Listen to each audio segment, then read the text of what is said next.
What is happening, everybody? This is Matt Ham, and I'm joined by Eric Mandelkern and Bubba, Gary Wilson, our brother. We are just kind of getting started here, guys. We decided that, we're three grown men who love baseball cards and have a lot of commonalities in the things that we enjoy about the sport, about cards, and we were going to jump on kind of a podcast here. So this is a rough go of our first show. We don't really have a name yet. We just wanted to get together and chat cards.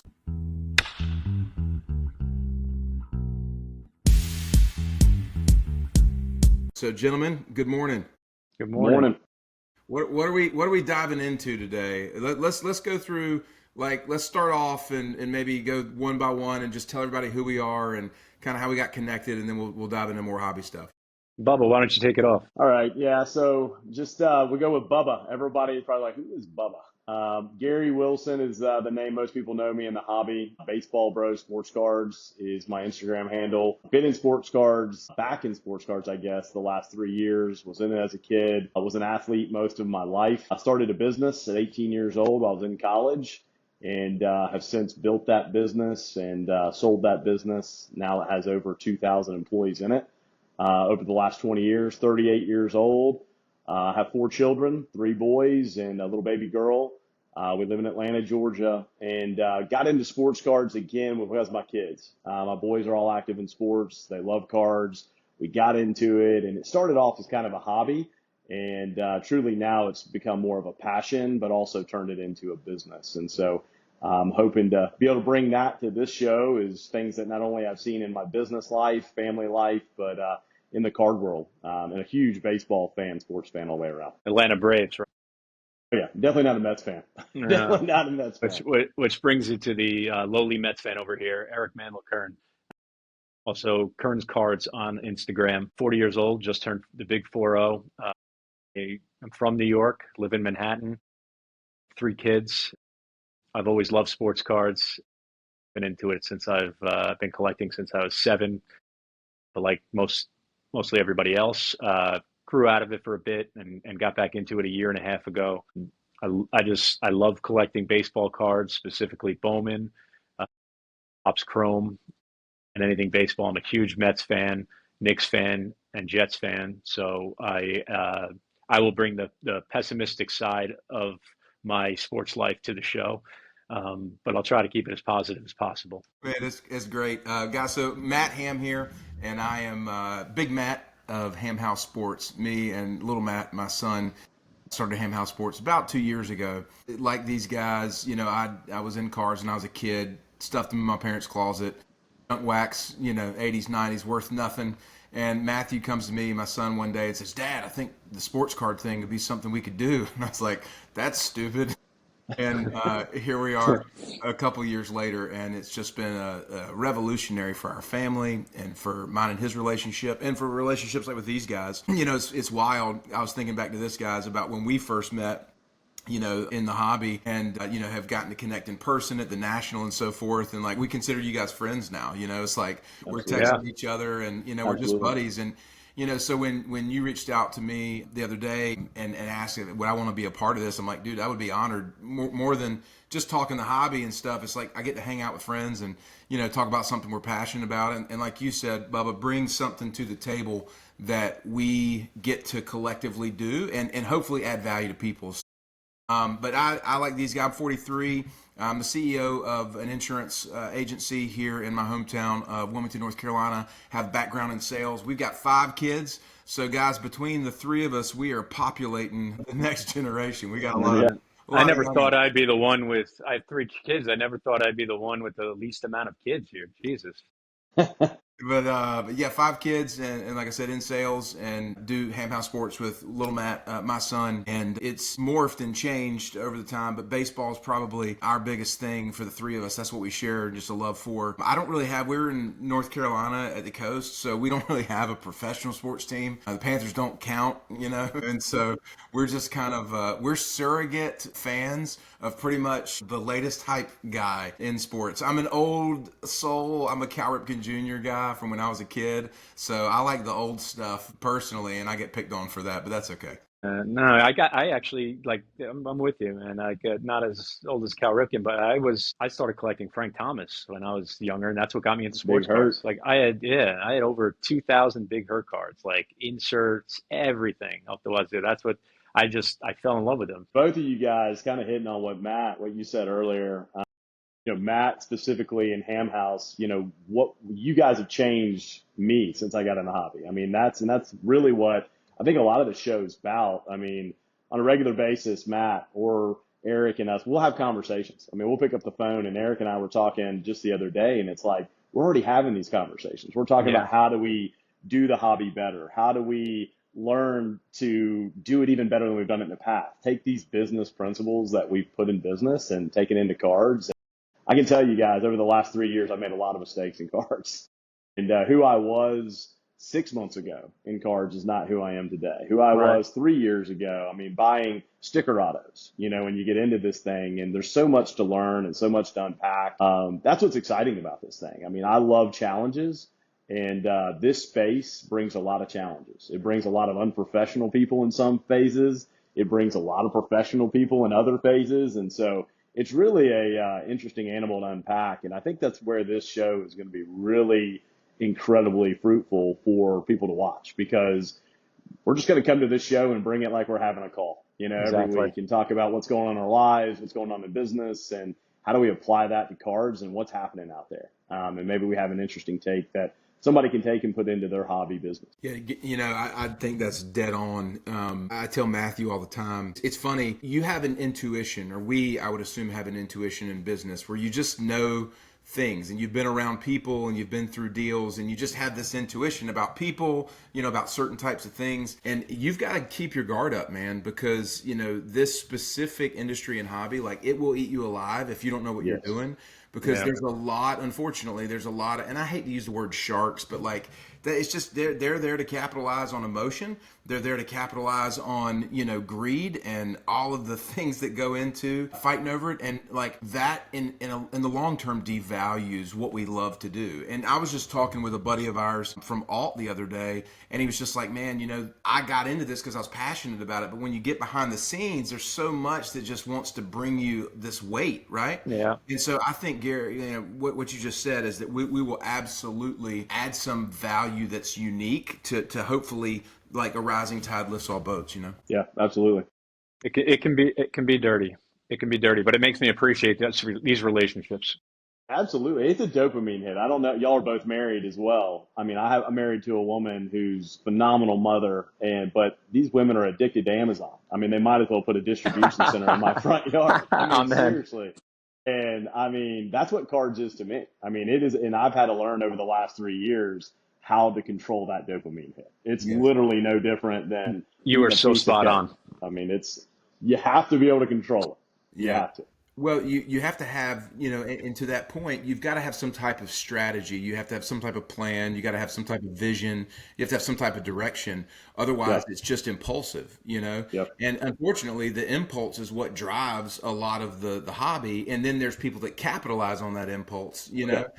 And I mean, we see it all the time. I mean, I know like you guys, like our Instagram, messages constantly get littered with people going, hey, I'm selling this, I'm trying to unload this. And it's kind of junky stuff, right? Yeah. Yeah. And they chased an impulse and got into stuff that they shouldn't get into. But because people are buying that, because people are selling it, I mean, the manufacturers continue to produce it. And so you start to kind of water down a little bit of what's out there in the hobby. Well, I think it so much too correlates to, I don't know you guys' background, but for me, I love numbers. I'm a numbers guy.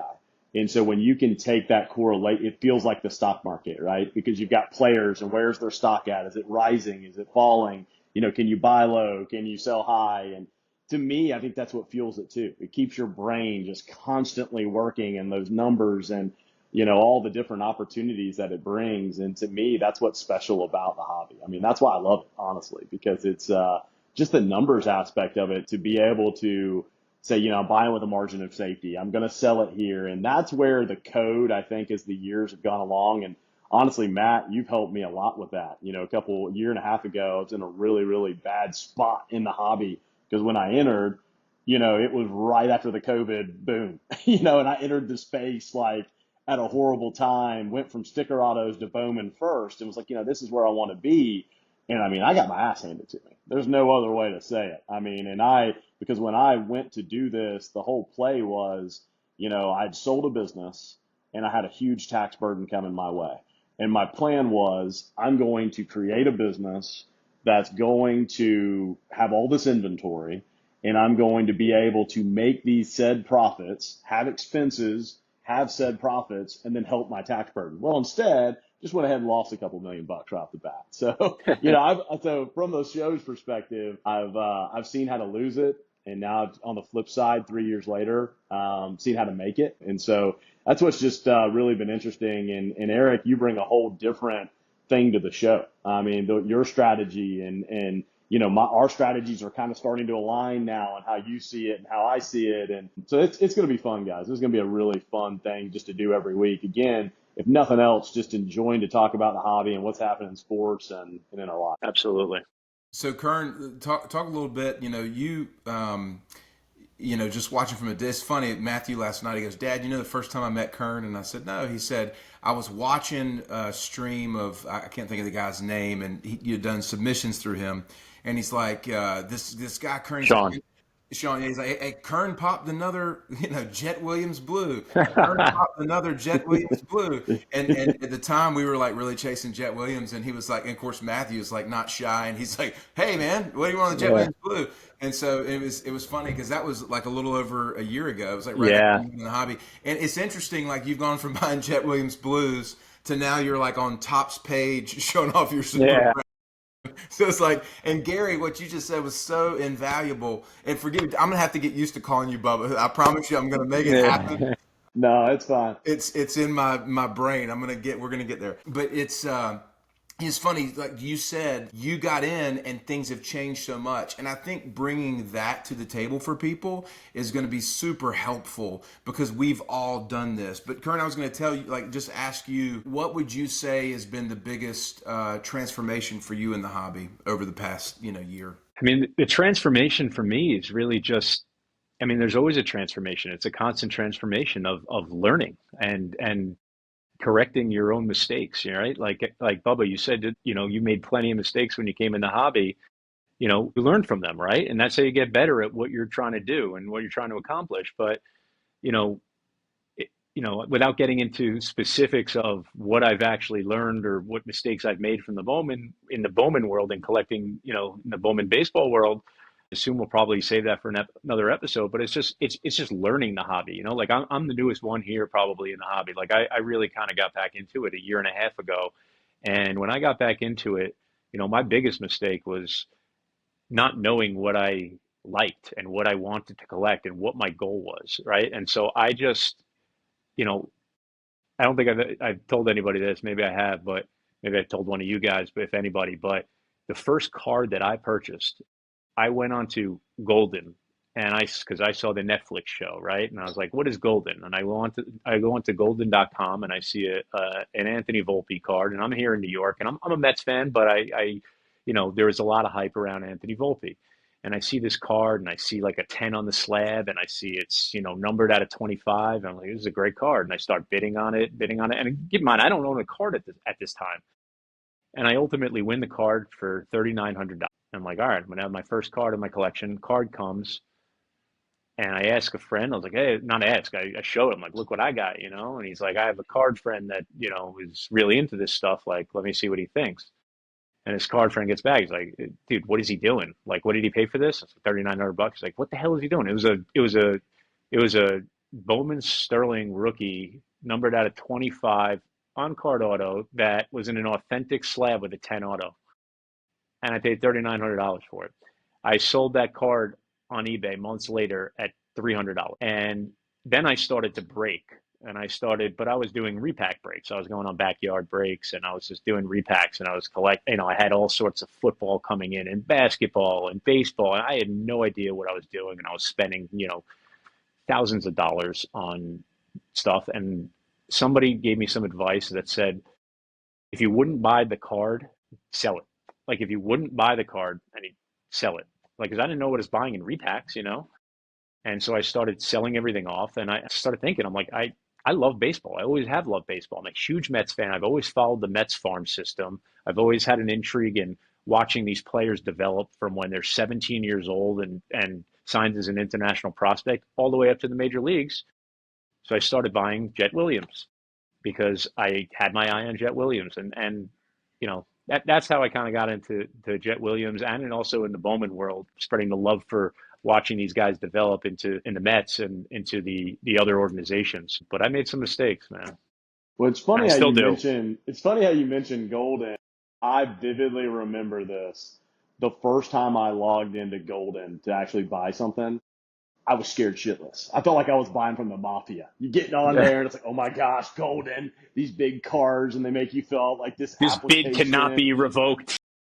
Yeah. And then you get on PWCC and it's like a vault. And I'm thinking like, oh man, it's like a government vault down below the chamber and I'm going to be a part of it. And, I mean, and I will share this with the podcast at some point. I would get this picture to be able to share. My wife would take these pictures. This is how bad. And we're going to have a lot of probably new hobby folks watching this stuff. And I hope we do because I want to try to help folks that are newer to the hobby not make some of the same mistakes that I have made. Yes. But I had Santa Claus bags in front of my house from the USPS. They would literally back up a truck of sticker autos and the worst shit you could buy. But I'm like here, I got like a mail house down here. I've got like a mail house opening packages and got my kids like a sweatshop opening cards. And, I lost money on probably every single one of them, through. So it's just so many things. And we can go from that to the what ifs. When I was buying everything, you also can get certain things right. I bought a lot of Bobby Witt. I mean, I bought a ton of Bobby Witt. And this sport is so much about timing.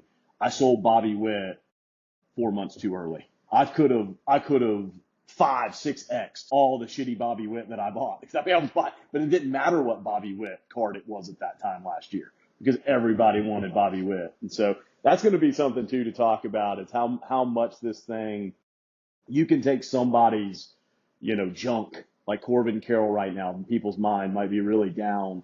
That may be junk to somebody right now. Corbin Carroll may be the 6X guy this year. You just really never know in this hobby who could be the negative 600 guy or who could be the plus 600 guy. And that's what's fun to me. Yeah, I love hearing you guys talk and tell these stories, and I think that's going to be invaluable for our listeners of like just understanding. Because what happens to a lot of people is they get in the hobby, they make the decisions that you guys clearly have admitted to making. I know Matthew and I have done the same, and then they get burned and they quit. You know what I mean? And in some cases they may have been taken advantage of. Some cases they just didn't know. But if you can push through that, like now. You guys, and I mean, we have these phenomenal collections. We're in the positive, like things are working well. You know what I'm saying? Like there's a redemption story to people that get burned. And I think that there's a great amount of value that we can bring to the table for people to hear that, like, because here's the deal. I remember when we first got in, we would look around and see other people's cards. And we would be like, well, never. Like, we would never. Because our story is very different. Like, I had left my job. I had no income. And we sold a bicycle and some bourbon and a kayak to get our initial investment money. And the first card we bought was not a $3,900 card. It was a $50 LaMelo Ball, draft picks, something junky.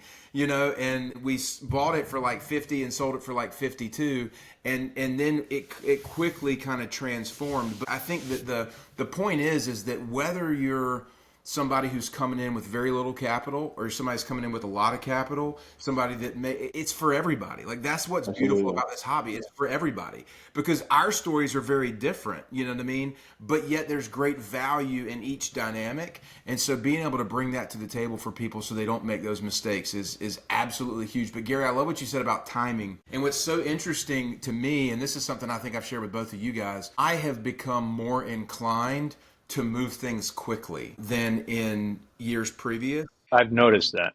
Yeah. At least with Lil Matt. Yeah. And the reason why is because of kind of the opportunity of the capital, right? Like, if you have opportunity to turn a $2,500 card and make $600 on it in 2 days versus waiting 3 months to get $3,400, you know what I'm saying? And so I think that to your point of timing, it's very interesting. I think we can have some really cool conversations about how to time that out. And I think there's different strategies, you know what I mean? For And I think sure. that's going to be super helpful. Well, 100%. I mean, Matt, we gotta have an episode where you spotlight y'all's story on how because I mean, your story is incredible. I mean, at the National, we really sat down and to understand what you guys have been able to do and what little Matt continues to do now. I mean, guys, this is an incredible story. I mean, the hobby needs to really understand. I mean, how y'all took really nothing and have built it the way that you've done Yeah. it, and you've continued to scale it. I mean, you can help a lot of people, I think, that are getting in this, in the hobby, and y'all just really been disciplined. It's an incredible story, and it really is smart, and it's goes back, Kearns, to what you said earlier. That's one of the biggest mistakes I made. I came into the card industry and I didn't treat it like I treated my business. I treated my business with, we're going to hit a 20% profit margin. That's our number. We're going to be efficient. We're going to be here. Well, I went for the 200% gains, right? And 200% gains, they're nice. They're fun. They're the great story. It's what everybody wants to see on Instagram. But in reality, if you're making 15 to 20% or even 10% in the card business on a regular basis and you're keeping it moving, and that's going to be we need to have a whole episode on that, because to me, I've learned the same thing and I'm still not great at it because I love prospecting. I love buying guys like Angel Feliz right now and stocking them away. And I'm trying to learn like my percentages, just like the stock market. You want to have that penny stock that's going to go to $100, right? Well, you want to keep some of those, but then you got to keep that train of moving. And so Little Matt's got me into downtown and kabooms now, and we'll talk more about that later as well. So I'm shamed over here. I'm shamed. No, Oh, man. this is interesting kind of little stats. So we did our year end numbers last. I made Matthew sit down because we had come out of the gate of the year and he's just making moves, and I said, "Stop! You're not buying anything else. We're gonna track every single purchase and all this kind of stuff." And I started looking I got really intrigued. I went back and I looked at this. I think we can expound upon it later, but I looked at our top 20 purchases from a dollar standpoint, like high purchases, right? Like 3K plus purchases. And that hadn't usually been our thing. We kind of made cut our teeth in the hobby of buying 300 cards, gemming them, selling them for $600, right? And just did that over and over and over. But here recently, and it started a couple years ago when we had that Jordan Star card come through our door. But I looked at this. We had 20 cards where the average purchase price was 3K. Okay, so $60,000 in acquisition costs. Okay, Mm-hmm. on those cards, take a guess of what our liquidation value. So 60K purchase value. What do you think our liquidation value was on those 20 cards? How fast did you move them? That varied from a week to 2 months. You bought them for 60. I'm gonna say the end value was 80,000. I'm gonna say 100,000. 100 was the number. So we had 20 purchases and an average value of 3K. And on that average, we sold those cards for 5K a piece. And so we were making a net, 2K per card at the end of the day. And it made me just like go light bulb, right? It was like, wow, like we need to do more of that. Yeah. You know what I mean? And Yeah. again, some of those are kind of unicorn situations, but how you can begin to understand where the best opportunities are, you know what I mean? I think is a really, really cool thing too we can focus on for folks. For Well, sure. and little Matt's become just such a grinder, man, at relationships and He's a getting out grinder. there and finding cards. I mean, my goodness, man. I mean, I'm trying to raise my kids over here like little Matt. I mean, seriously, that dude's a I giant. think it's great. I mean, because obviously it's clear that Big Matt, it's clear that you and your significant other have done a great job with your boys, and because I've met all of them.